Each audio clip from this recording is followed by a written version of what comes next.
Bismillahirrahmanirrahim.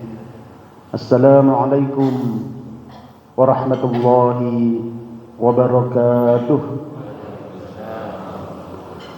Innal hamdalillah nahmaduhu wa nasta'inuhu wa nastaghfiruh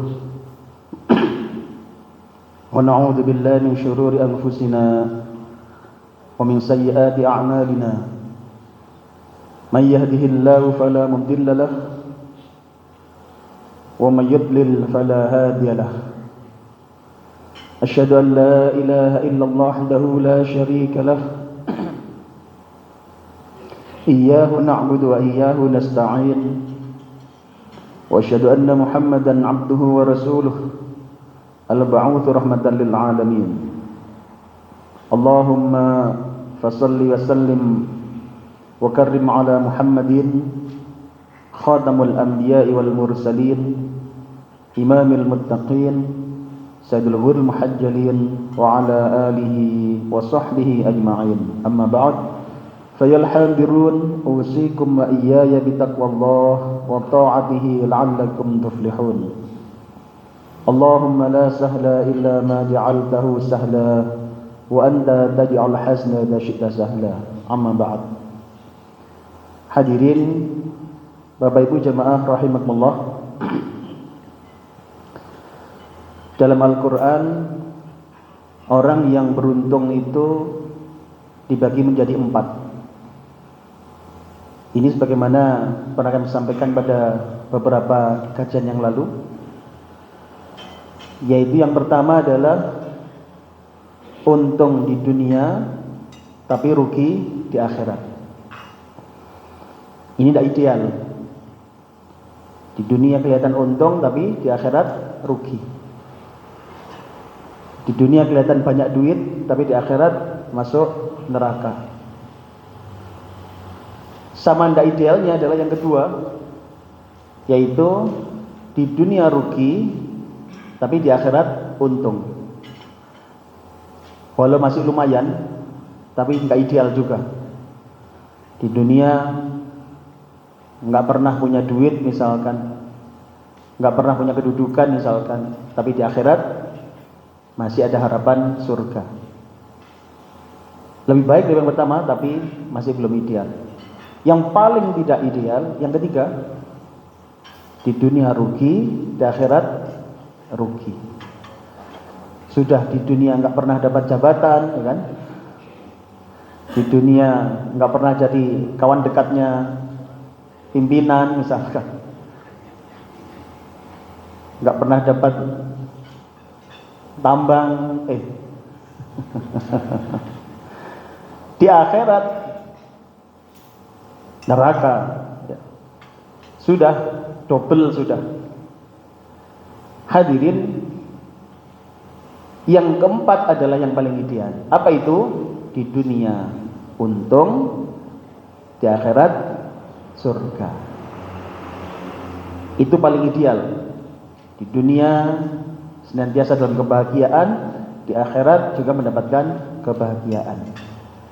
Semoga kita hadir hari ini termasuk orang-orang yang demikian, orang yang beruntung dunia sampai akhirat. Amin ya rabbal alamin. Hadirin, sebagaimana kami sampaikan bahwasanya orang yang untung dunia sampai akhirat itu dalam Al-Qur'an disebut sebagai muflihun. Apa? Muflihun. Kami telah melakukan sebuah penelitian sederhana menjelajah Al-Quran dengan pencarian kata muflihun ini. Didapatkan bahwasanya dalam Al-Quran ada 12 ayat yang mengandung kalimat muflihun. Dari 12 ayat itu kita lakukan sebuah analisis lebih dalam berdasarkan tema. Matur nuwun.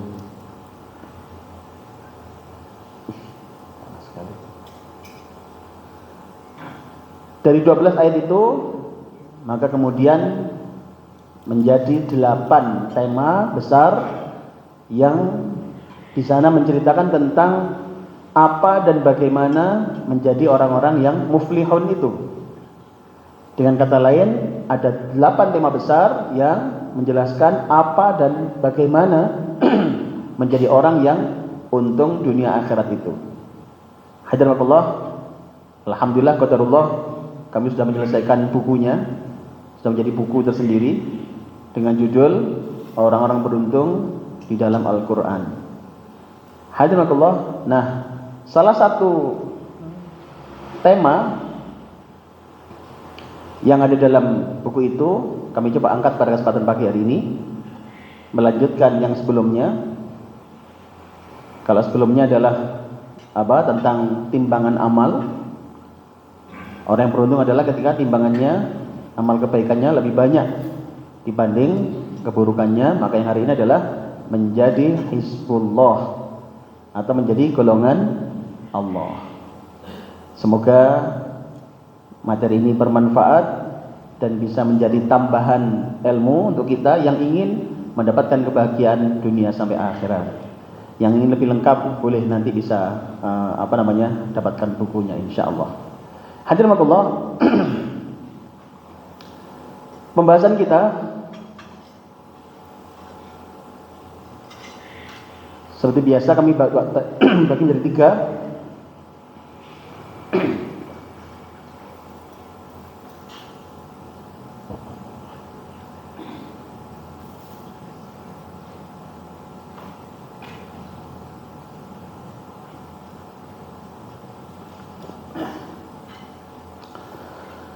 Insya Allah kami bagi jadi 3 sub pembahasan ini. Yang pertama adalah siapakah orang yang beruntung dalam Al-Quran, sebagaimana ditunjukkan dalam surat Al-Mujadalah ayat 22. Yang kedua adalah karakteristik menjadi Hizbullah atau golongan Allah. Kemudian bagaimana agar menjadi Hizbullah atau golongan Allah ini. Insya Allah 3 pembahasan ini akan coba kita sampaikan dalam kesempatan pagi hari ini. Hadirin Bapak Ibu jamaah rahimakumullah, yang pertama adalah tentang siapakah orang yang beruntung dalam surat Al-Mujadalah ini. Hadirin, ayatnya cukup panjang. Surat Al-Mujadalah ini di bagian akhir lihat, a'udzubillahi minasyaitonir rajim. Ala inna hizballahi humul muflihun. Ala inna hizballahi humul muflihun.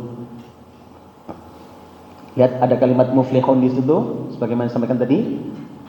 Jadi metodologinya adalah kita ingin menggali tentang siapa muflihun itu dengan cara dari penggalian ayat-ayat yang di dalamnya terdapat kalimat muflihun. Nah, ini salah satunya.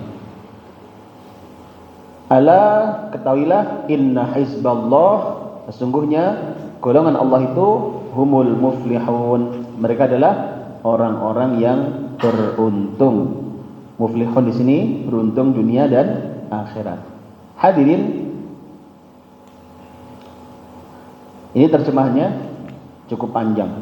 Monggo saged dipun maos. Kamu tak akan mendapati kaum yang beriman pada Allah dan hari akhirat, saling berkasih sayang dengan orang-orang yang menentang Allah dan Rasul-Nya, sekalipun orang-orang itu bapak-bapak atau anak-anak atau saudara-saudara ataupun keluarga mereka. Mereka itulah orang-orang yang telah menanamkan keimanan dalam hati mereka dan menguatkan mereka dengan pertolongan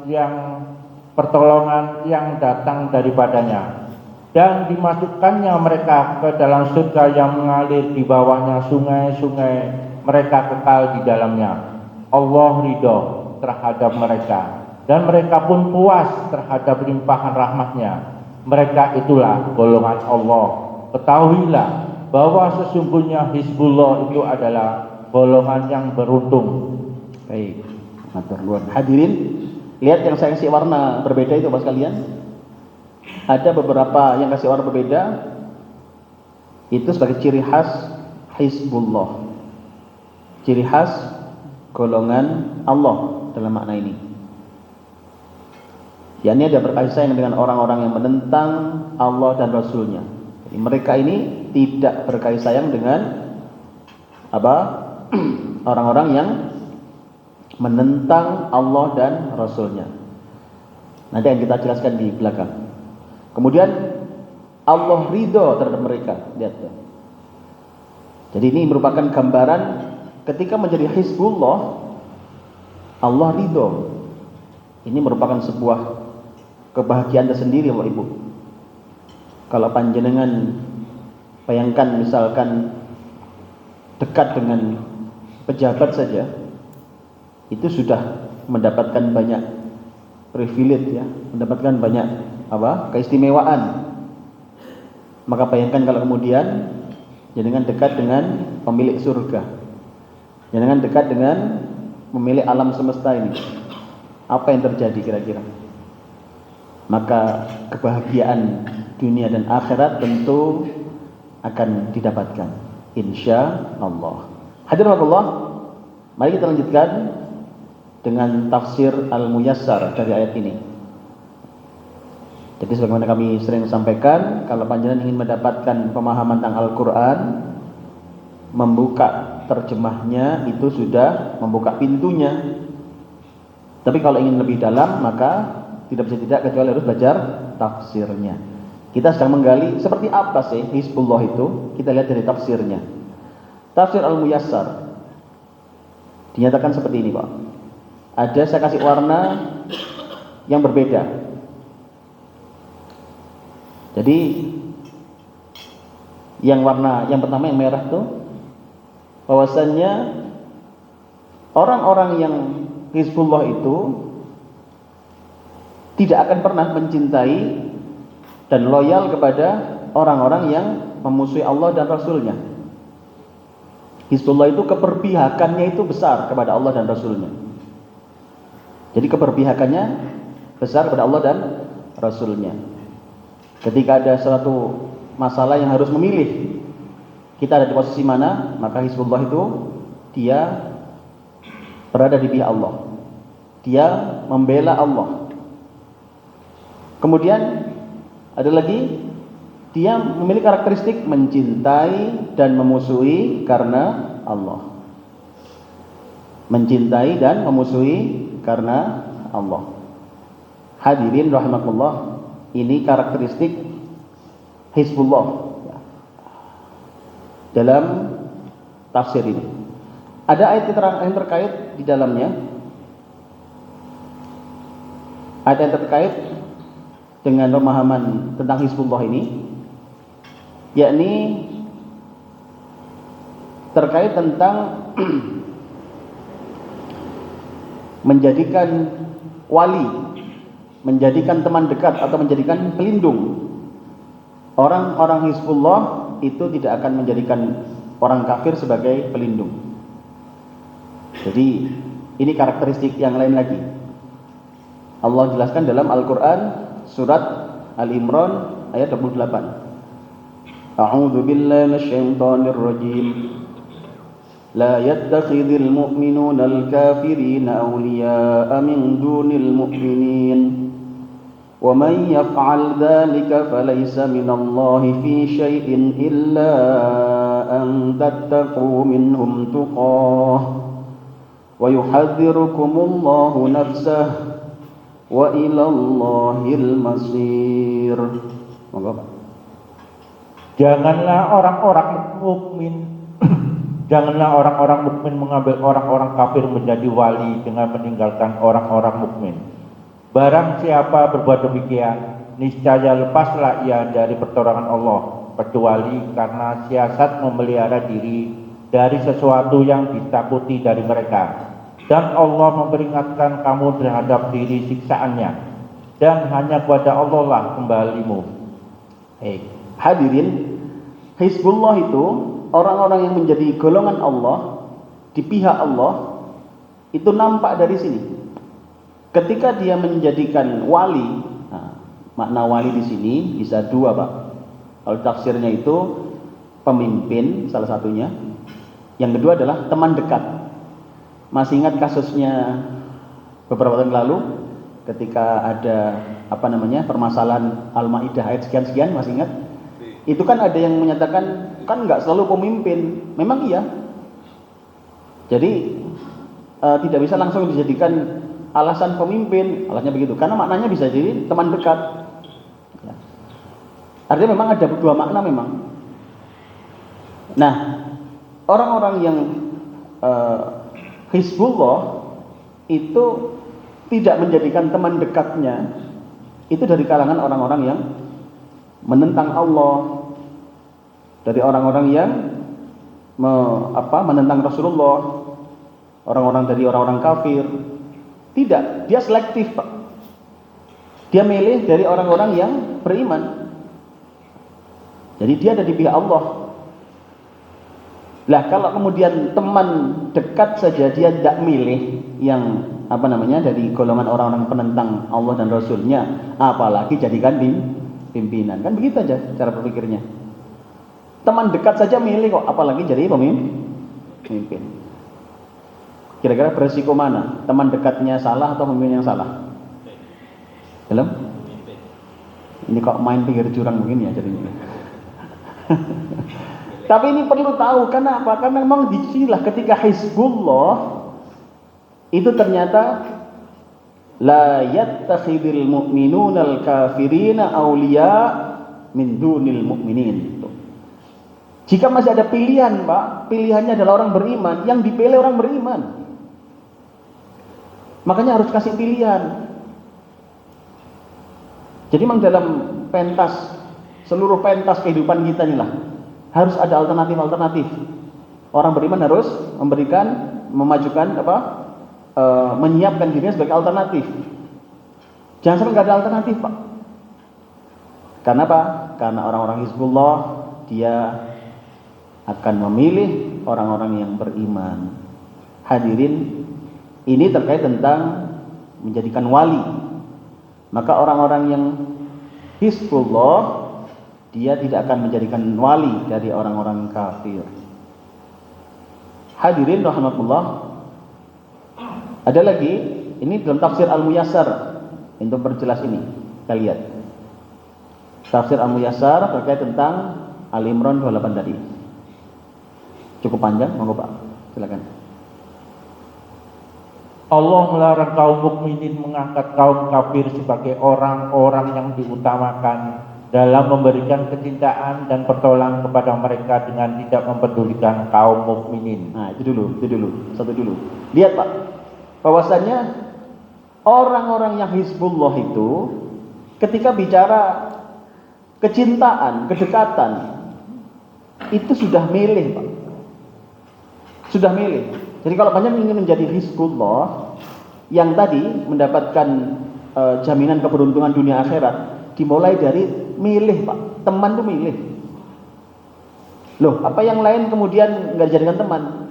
Kita bergaul secara umum semua baik, tetapi ketika dekat, namanya menjadi orang dekat, itu harus orang-orang yang beriman, Pak.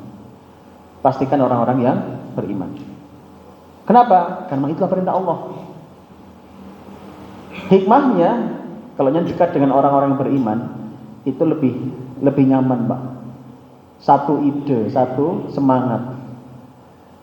Ibu-ibu misalkan punya teman dekat, apa istilahnya? Bestie. Nah, punya bestie-bestian nggak, Bu? Punya? Nggak punya. Kalau bestinya itu orang beriman, aman, Bu, panjenengan. Misalkan diajak ke rumah, ngobrol masalah agak sedikit rahasia begitu misalkan, nggak akan misalnya kemana-mana, Bu, orang beriman itu. Dia tahu dia harus merahasiakan aib saudaranya, tidak akan kemana-mana. Tapi kalau yang dekat dengan kita itu orang-orang nggak beriman, apalagi orang-orang munafik yang mukanya ada dua, di depan kita bicara apa, belakang bicara apa, waduh, itu kalau dikasih rahasia sedikit aja, kira-kira nyebar kemana-mana nggak, Bu?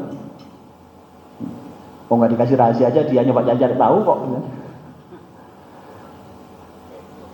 Maka Allah sudah memberikan guidance-nya gitu, panduannya, bahwasannya ketika menjadikan teman dekat kita itu milih, Pak, dari orang-orang yang beriman. Itulah ciri khas orang Hizbullah tadi ya.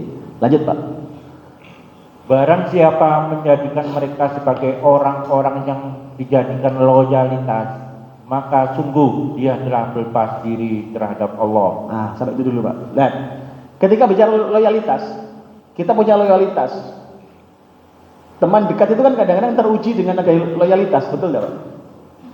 Ibu menganggap teman dekat itu di mana aja Pak ukurannya? Apa karena rumahnya dekat gitu? Enggak ya? Ada bangunan loyalitas. Ketika di warung gitu misalkan, itu kalau teman dekat, namanya teman dekat itu ya dibayari gitu ya. Tapi kalau bayar dewi-dewi kayaknya bukan dekat itu, hanya kebetulan aja sebelahan. Iya kan? Namanya dekat ada yang loyalitas. Nah, disinilah maka ketika bicara loyalitas, orang-orang beriman, orang-orang yang ingin jadi Hizbullah nih, kita ingin beruntung dunia akhirat nih, maka bangun loyalitas hanya kepada orang-orang beriman. Hadirullah, ini tema ini nyambung dengan tema yang lain lagi, yaitu mengutamakan orang-orang beriman, mengutamakan saudara-saudara muslim di dalam aktivitas kita. Itu nanti ada lagi, insya Allah kapan-kapan bisa kita kaji. Jadi ternyata Pak, kita ini memang diatur hidup ini, nggak seenaknya. Kalau pingin dekat sama Allah, ini loh, ada guidance-nya nih, nggak sembarangan. Nah, diantaranya yang sedang kita pelajari adalah bagaimana kita membangun kedekatan, bahkan loyalitas itu hanya dengan orang-orang yang beriman. Bahkan diancam, barang siapa yang mengikatkan diri dengan loyalitas kepada selain itu, loyalitas kepada orang-orang yang memusuhi Allah, loyalitas kepada orang-orang yang memusuhi Rasulullah, maka Allah berlepas diri dari dia. Lanjut Pak, silakan. Dan Allah juga berlepas diri terhadapnya, kecuali bila kalian berada dalam keadaan lemah dan lagi takut. Nah, kecuali aja ketika memang kondisi tidak memungkinkan, tidak ada pilihan lain, itu beda lagi Pak. Tapi kalau kita rasanya tidak bisa mengatakan demikian. Misalkan kita di sini Allah memberikan anugerah kita banyak loh, masa sih nggak ada yang benar sekian banyak gitu kan? Harusnya tampil dong gitu kan. Maka disinilah memang kita perlu berikhtiar ya. Kenapa? Karena memang ternyata ada aturan main yang harus kita penuhi, yang itu dari Allah Subhanahu wa taala. Monggo Pak, lanjut. Maka sesungguhnya Allah memberikan kelonggaran bagi kalian untuk menjalin perdamaian dengan mereka, untuk menghindari keburukan mereka, sampai pertahanan kalian menjadi kuat, dan Allah memperingatkan kalian dari dirinya. Maka bertakwalah kepadanya dan takut kepadanya, dan hanya kepada Allah lah tempat kembali semua makhluk untuk menghadapi perhitungan amal dan pembalasan. Baik, hadiratullah, maka yang kita garis bawahi dari ayat ini, Allah melarang kita memberikan loyalitas kepada orang-orang kafir. Ini ketika memang kondisi memungkinkan.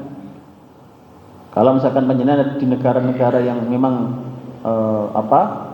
mayoritas adalah non muslim, nah beda lagi ketika milih pimpinan, ya sudah pilih yang paling condong dengan Islam gitu aja kan.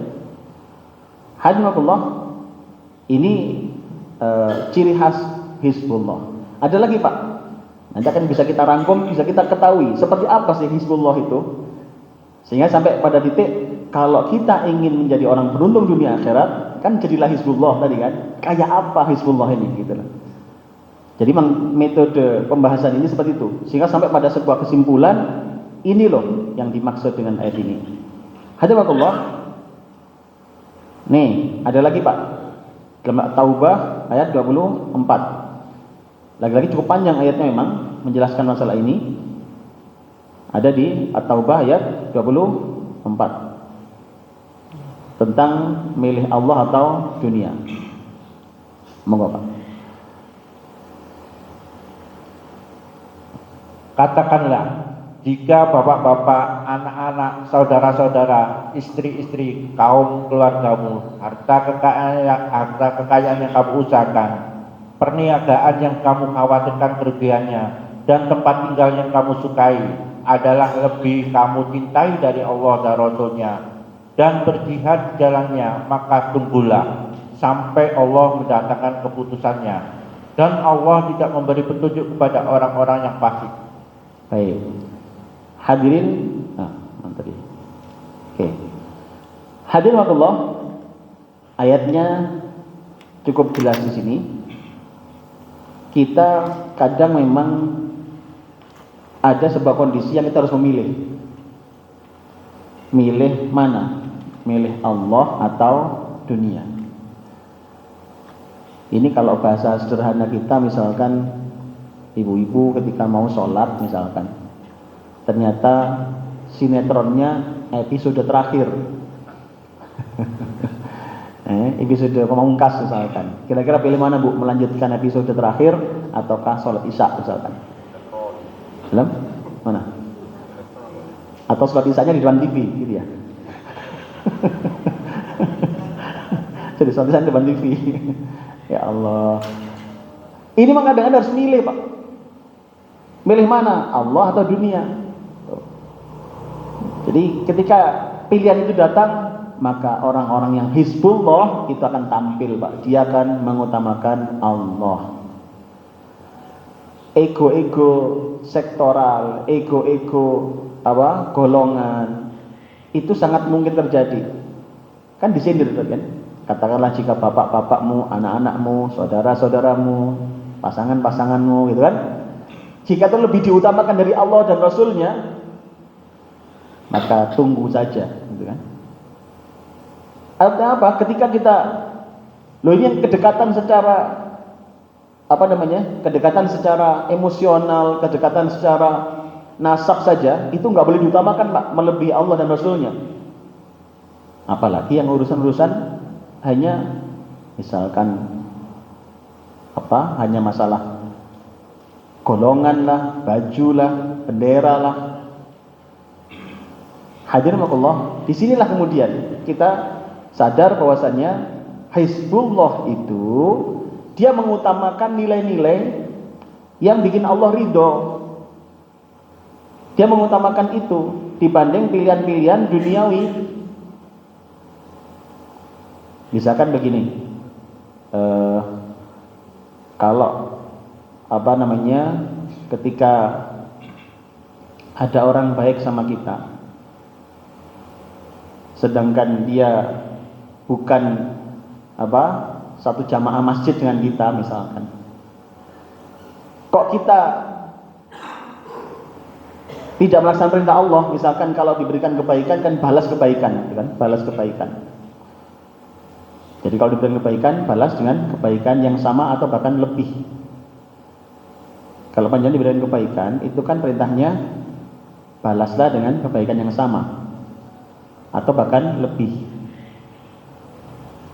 Kalau anda tidak bisa memberikan sesuatu, maka jawablah dengan jazakumullah ahsanal jaza, misalkan gitu. Ibu-ibu misalkan dapat sesuatu dari tetangga misalkan, dikasih bingkisan, wewean, dikasih kolak misalkan, itu jawabnya dengan memberikan kebaikan yang sama atau lebih, itu caranya.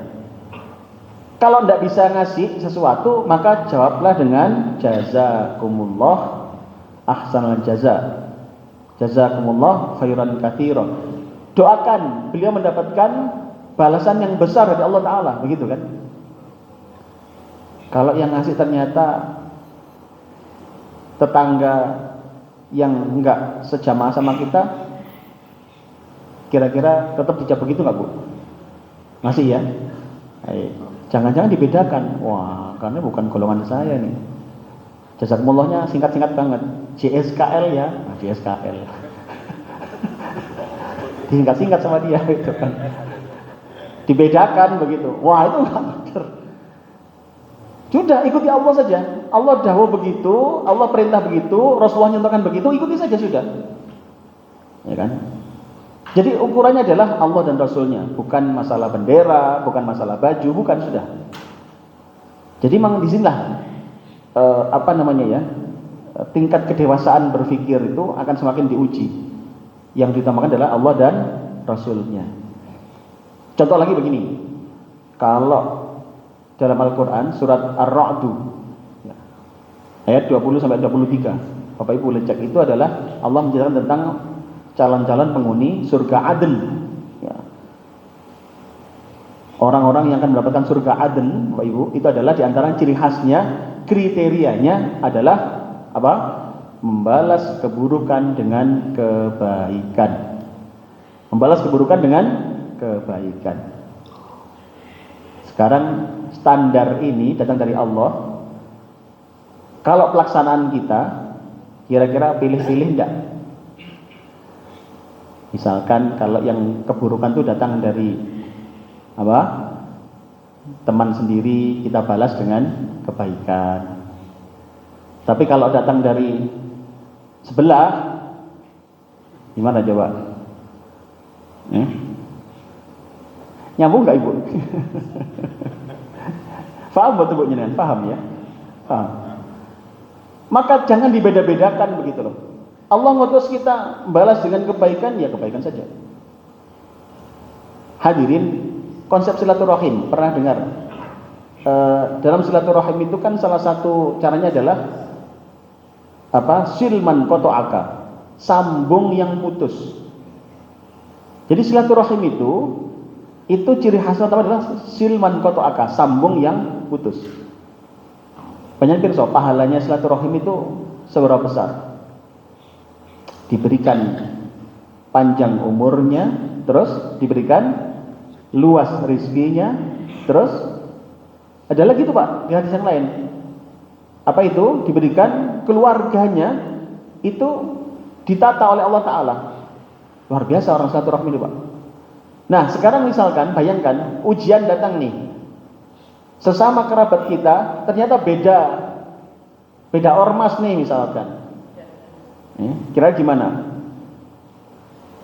Yang satu sama-sama kita, yang satu sebelah. Kira-kira kalau bawakan kue itu beda atau sama Bu? Beda ya? Beda. Ini sebelah kayak anak separuh ya. Kalau itu yang terjadi, kita belum Hizbullah gitu. Bukankah ukuran beriman itu selama dia mengatakan la ilaha illallah Muhammadur Rasulullah, itu sudahlah saudara kita. Sudah. Perkara dia punya pilihan, mungkin partai yang berbeda, ormas yang berbeda, itu mah dalam urusan dunia. Maka berbuatlah baik, karena yang kita jadikan patokan nilai adalah nilai Allah nih. Allah merintah kita baik, ya baik saja sudah. Tidak pilih-pilih lagi, jangan dipersempit lagi. Kalau mempersempit itu berarti Hizbullah kita harusnya diralat di sini. Tidak, bukan karena Allah saja, karena Allah plus yang satu bolos saja. Ternyata tidak begitu kan? Maka pilihan-pilihan itu kadang akan datang Pak.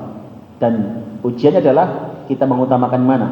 Mengutamakan Allah atau yang dunia.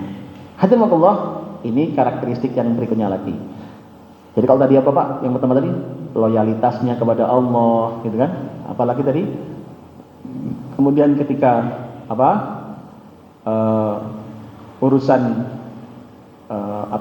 milih pimpinan, tadi keberpihakan tadi kan? Kalau kita dapatkan tadi kan beberapa karakteristiknya Hizbullah tadi. Nah, yang di sini adalah karakteristik Hizbullah adalah mengutamakan Allah di atas pilihan-pilihan duniawi. Sampai di sini bisa dipahami nggak Bu? Halo, paham nggak Bu? Mboten? Paham nggih? Nyantol mboten? Bisa dipahami Pak? Bisa diikuti ya? Baik, kita lanjutkan. Ya, kalau pusing ya berhenti dulu. Pusing mboten ya. Baik, kita lanjutkan. Hadirin Allah, dalam tafsir Al-Muyassar kita perdalam lagi apa makna terkandung di dalamnya. Monggo Pak. Katakanlah wahai Rasul kepada kaum mukminin, sesungguhnya bila kalian lebih mengutamakan ayah-ayah, anak-anak, saudara-saudara, istri-istri, kaum kerabat dan harta benda dengan yang kalian kumpulkan dan perdagangan yang kalian khawatirkan tidak laku, dan rumah-rumah nyaman yang kalian tinggali, bila kalian lebih mengutamakan semua itu daripada cinta kepada Allah dan cinta kepada Rasulnya dan berjihad di jalannya, maka tunggulah oleh kalian siksa Allah yang balasannya yang akan menimpa kalian, dan Allah tidak memberikan taufik kepada orang-orang yang keluar dari ketaatan kepadanya. Hadirin, saya kasih warna berbeda itu karakteristik yang harus dihindari oleh orang-orang yang ingin menjadi Hizbullah. Apa itu? Ketika mengutamakan tadi ikatan-ikatan tadi di atas ketentuan Allah. Dari disitulah kemudian kita penting memahami. Jangan sampai ikatan-ikatan itu mengalahkan ketentuan Allah. Panjenengan mungkin kalau sekarang sebagai rakyat biasa mungkin nggak begitu merasakan, tapi bayangkan jenengan pengambil keputusan misalkan persidangan, jenengan seorang hakimnya, bayangkan coba, itu akan nampak sekali. Ini harusnya diadili ataukah tidak? Ini harusnya diputuskan, divonis ataukah tidak? Di situ akan sangat nampak sekali keberpihakan kita. Apakah kepada urusan hubungan keluarga ataukah nilai-nilai Allah. Allah perintah kita adil misalkan, kemudian ternyata yang mau divonisnya adalah bolonya sendiri. Kira-kira diteruskan adil atau dibelokkan? Sudah jelas, ya kan? Sudah jelas KTP-nya palsu, sudah jelas nih. Tapi karena bolone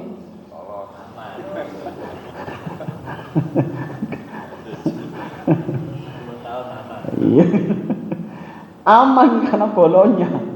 Ya Allah. Hadirin rahimakumullah.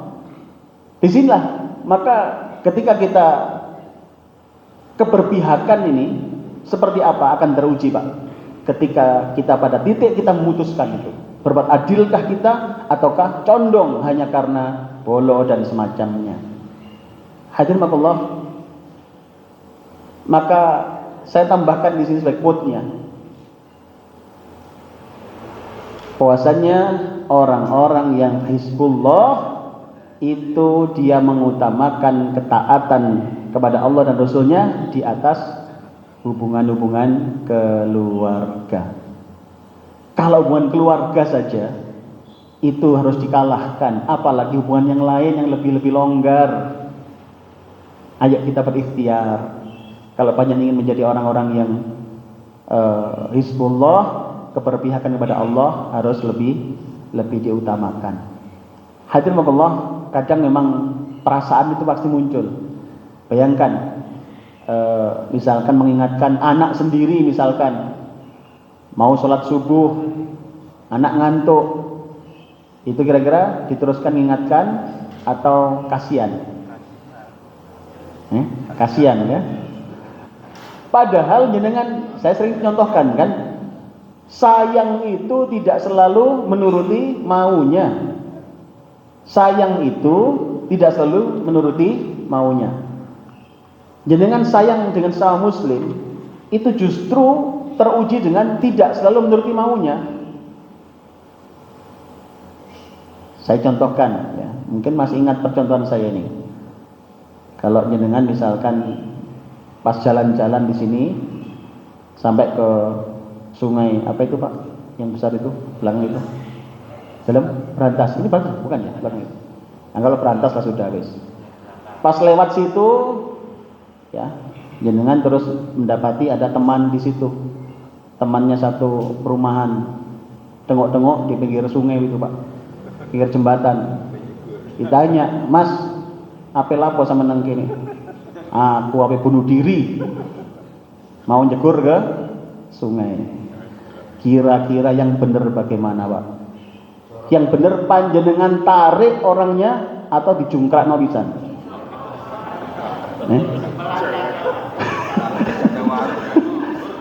Dijungkrakno pisan.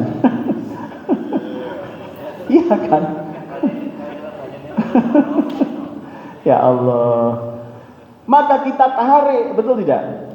Kalau seandainya dia semakin meronta-ronta pengen masuk, semakin erat ikatan semakin erat tarian kita. Kenapa kita lakukan itu? Karena sayang sama dia. Dia mungkin sedang stres, sedang susah, sumpek, buntu pikirannya. Ternyata dia ingin bunuh diri gara-gara sudah di kantor dimarahi jeragan, di rumah dimarahi istri, ya kan? Tidak lama lagi pertemuan RT dimarahi Pak RT lagi. Buntu sudah, pengen jegur sumur. Maka dia nggak logis. Kita sayang sama dia Pak, tarik, itu kan, tarik. Saya contohkan lagi, misalkan bapak-bapak ternyata mau bikin aneh-aneh ini Bu ceritanya Bu. Apa nanti Pak? Mancing. Tapi bawa koper. Mancing bawa koper. Ini enggak pekoro, bukan mancing iwak, mancing pekoro. Maka kadang bukti sayang kita adalah dengan tidak menuruti maunya. Pernah Rasulullah ditanya kan? Rasulullah kan jawab begini, tolonglah saudaramu yang sedang dolim maupun yang didolimi. Pernah dengar nggak hadis itu Pak? Itu sahabat tanya loh itu. Ya Rasulullah, kalau menolong yang terdolimi kami paham. Kami paham. Tapi kalau menolong yang sedang melakukan kedoliman itu bagaimana? Apa kata Nabi? Cegah dia dari kedolimannya. Hadirin rahmatullah, maka mengingatkan sama muslim, menasehati, itu justru bukti sayang. Bukti sayang. Maka ketika kita mengutamakan nilai-nilai Allah ini, berikan nasihat, berikan agar dia taat kepada Allah. Memang disinilah kadang-kadang keberpihakan kita ini yang utama hadirin. Tapi jangan lupa sayangnya kita tetap harus berikhtiar agar keluarga kita sama taatnya kepada Allah, saudara kita sama taatnya kepada Allah, begitulah. Hadirin Allah, ada lagi nih Pak. Ini sebagai peringatan buat kita. Awas, persangkaan kita bisa salah. Hadirin, kadang-kadang perintah Allah itu nggak sesuai dengan yang kita inginkan. Nggak sesuai dengan yang kita inginkan. Misalkan kalau subuh-subuh panas rintik-rintik hujan, kok panas apa? Dingin, hujan rintik-rintik, mau subuh. Itu yang enak gimana Bu? Bangun atau teruskan tidur? Yang mana? Iya kan? Wah, itu kalau panjenengan masih kuat, wah sudah enggak, bangun, ini perintah Allah. Wah, itu namanya Hizbullah Pak. Tapi kalau kemudian ngenyang-nyang didik, engko ayo rada engko didik. Karena budal kan, sik tah kurung adzan kok iki sik apane sik salat-salat. Itu ngenyang-ngenyang begitulah. Maka hati-hati hadirin. Nah, Allah mempertegas ini tentang kadang-kadang memang apa yang kita sangka itu enggak sebegitu memang. Padahal Allah menyukai, kita malah enggak suka. Monggo dibaca Pak. Diwajibkan atas kamu berperang, padahal berperang itu adalah sesuatu yang kamu benci. Boleh jadi kamu membenci sesuatu padahal ia amat baik bagimu. Dan boleh jadi pula kamu menyukai sesuatu padahal ia amat buruk bagimu. Allah mengetahui sedang kamu tidak mengetahui. Baik. Lihat ayatnya Pak, memang cukup panjang itu. Saya bacakan. A'udzubillahi minasyaitonir rajim. Kutiba 'alaikumul qital wa huwa kurhul lakum wa 'asa an takrahu syai'an wa huwa khairul lakum wa 'asa an tuhibbu syai'an wa huwa syarrul lakum wallahu ya'lamu wa antum la ta'lamun. Ayatnya jelas, asa an takrahu syai'a wa huwa khairul lakum. Hadirin, kita ini kadang-kadang menemui begini Pak, Ibu sekalian. Kadang kita membenci sesuatu padahal itu baik buat kita.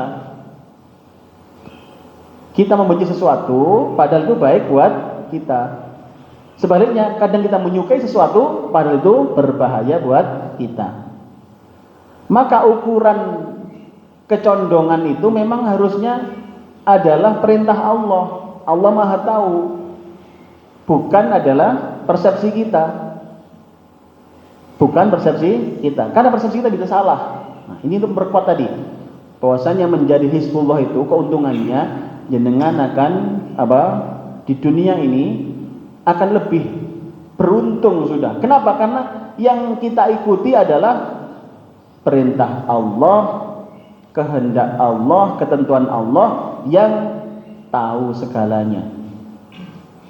Beliau tahu yang akan terjadi esok. Beliau tahu yang akan terjadi besok lusa lagi. Dia tahu yang akan terjadi mungkin sekian puluh tahun lagi. Allah lebih tahu. Hadirin wakallah. Maka perintah Allah harusnya diutamakan. Contoh ada orang gegeran misalkan. Gegeran. Apa gegeran itu Pak? Padu. Kan? Padu. Suami sama istri gegeran. Sama-sama egonya Pak muncul. Ya kan? Suami sama istri sama-sama egonya. Bayangkan Pak, kadang-kadang kan kita kalau dalam keluarga itu kadang-kadang suka ngomongnya kadang-kadang kelepasan Pak, hati-hati.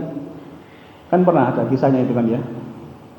Ceritanya itu bapak-bapak lihat TV Pak. Situ ada bintang film, gitu kan? Bintang film. Dia lihat sama istrinya lihat ada film. Terus nyeletuk aja ini suaminya nyeletuk. Bu, umpama sampean koyak bintang film ini bu itu kan ya. Bilang gitu Pak. Istri dibilang begitu. Wah, beda tuh komentarnya. Pak, nek aku iso koyok ngono. Aku gak karuku. Ya Allah. Makanya hati-hati kalau ngomong. Iya kan? Jadi kenapa? Karena bisa jadi omongan kita menjadikan dia nggak terima. Hadirin rahmatullah, misalkan terjadi gegeran. Nah, pilihannya adalah ini pernah terjadi ada sepasang gitu ya, pasangan muda pernah nyampaikan, Ustaz, ini tadi gegeran sampai muncul talak. Jadi suaminya nalak. Kemudian minta nasihat nih keluarga perempuan, harus bagaimana Ustaz? Saya sampaikan, ya ikuti aja perintah Allah. Masa gimana Ustaz? Si mbak ini, si istri ini nggak boleh keluar dari rumah, tetap di rumah suaminya itu, tetap. Loh, kan sudah ditalak Ustaz? Iya, tapi kan ada masa iddah, tetap aja di sana. Wah, awalnya nggak terima itu Pak. Wah, kami ini sudah tersinggung Ustaz, masa anak kami diginikan gitu ya? Sudahlah, ikuti perintah Allah. Kalau jangan ikuti hati, nggak akan selesai. Ikuti apa yang Allah kehendaki. Allah akan ngutus kita. Misalkan terjadi sesuatu tadi itu, istri nggak boleh keluar, tetap di rumah itu. Kemudian walhasil beliau nurut sudah, ya sudah kita ikuti perintah Allah aja. Dek, kata si orang tua kepada putrinya. Sampai kemudian balik lagi Pak dia, balik lagi. Hari pertama balik itu, wah, apa namanya orang gegeran Pak, gimana? Saya dicerita nih, itu kamar itu sendiri-sendiri Ustaz, sendiri-sendiri. Si laki-laki kamar depan, si perempuan kamar belakang. Si suami kadek nambahi omongan, kamu boleh tinggal di sini, tapi jangan pernah sentuh aku. Saya diberitahu itu hari pertama itu Pak. Waduh. Gimana Ustaz ini Ustaz? Anak saya ini kehormatannya, harga dirinya sudah diinjak-injak, ini harus gimana? Saya sampaikan, tetap perintah Allah begini, nggak boleh tinggalkan rumah, tetap di sana. Hari kedua, si perempuan nyiapkan makanan Bu, nyiapkan makanan. Kan memang perintahnya begitu. Berarti semua kewajiban dia berjalan, nyiapkan makanan. Tuh. Nggak disentuh sama sekali sama si laki-laki itu, sama sekali. Jadi lucu Pak, serumah tapi apa namanya itu? Kayak sinetron apa itu Pak? Serumah tapi tidak bersama, itu apa namanya? Jadi kuncinya tuh pegang sendiri-sendiri. Jadi, nah hari ketiga berbeda mulai. Si suami lapar banget Pak, lapar banget. Yang semula, wah konsisten pokoknya enggak nyentuh makanan bikinan kamu. Wah, mulai Pak, tanya-tanya ada daftar rendok enggak? Oh ternyata dia mulai makan, mulai Pak. Hari keempat hujan rintik-rintik Pak, hujan rintik, malam dingin Pak. Banyak kodok lagi. Walhasil sekarang punya putra lagi, gitu kan? Kata orang tuanya, bener Ustaz, andai dulu nggak jadi, saya juga susah loh Ustaz, katanya gitu. Ya begitulah, ikuti Allah saja sudah. Malah rukun sekarang. Kenapa? Akhirnya yang dua-duanya saling menginsafi kesalahannya. Si perempuan semakin baik, si laki-laki juga semakin baik. Alhamdulillah. Hadirin Allah, di sinilah kadang-kadang persangkaan kita itu memang enggak benar. Asa an takrahu syai'a wa huwa khairul lakum. Kadang-kadang kita membenci sesuatu padahal itu baik buat kita. Hadirin Allah, akhirnya karakteristik Hizbullah kayak apa? Nih, saya simbolkan di sini nih. Jadi kalau pengen pingin menjadi orang Hizbullah, tadi yang diberikan Allah jaminan untung dunia akhirat tadi, yang pertama itu gini Pak, tidak berkasih sayang dengan orang-orang yang menentang Allah dan Rasulnya. Ayo kita berikhtiar Pak, ini di akhir tahun, kemarin kita ngaji di Al-Basit ya, kita renungan muhasabah diri untuk akhir tahun. Salah satu yang kita perlu perbaiki di sini, apakah tahun kemarin kita masih berkasih sayang dengan musuh-musuh Allah, dengan orang yang memusuhi Allah terang-terangan nih Pak, memusuhi sholat, memusuhi ibadah. Mungkin kalau di sini nggak ada sih, alhamdulillah dia. Tapi kalaupun ada, hati-hati, jangan kita dekat-dekat dengan mereka, karena ternyata menentukan keberpihakan ini. Ya, beda dengan kalau kemudian mereka masih karena nggak tahu. Ingat ya, ada orang itu benci itu karena memang dia sikapnya membenci atau karena nggak ngerti. Nah, maka berikhtiar terus mendekati, berikhtiar terus memperbaiki hubungan, ya kan? Kami sering sampaikan Pak, bahkan sampai orang tua sekalipun menganjurkan kesyirikan misalkan, jangan ditinggalkan Pak. Ayatnya jelaskan, surat Luqman ayat 12 itu kan, wa in jahadaka ala an tusyrika bima laisa laka bi ilm fala tuti'huma. Kalau orang tuamu ngajak kamu syirik, jangan ikuti. Tapi wasahibuhuma fid dunya ma'rufa, tetap berbuat baiklah dengan mereka, tetap Pak.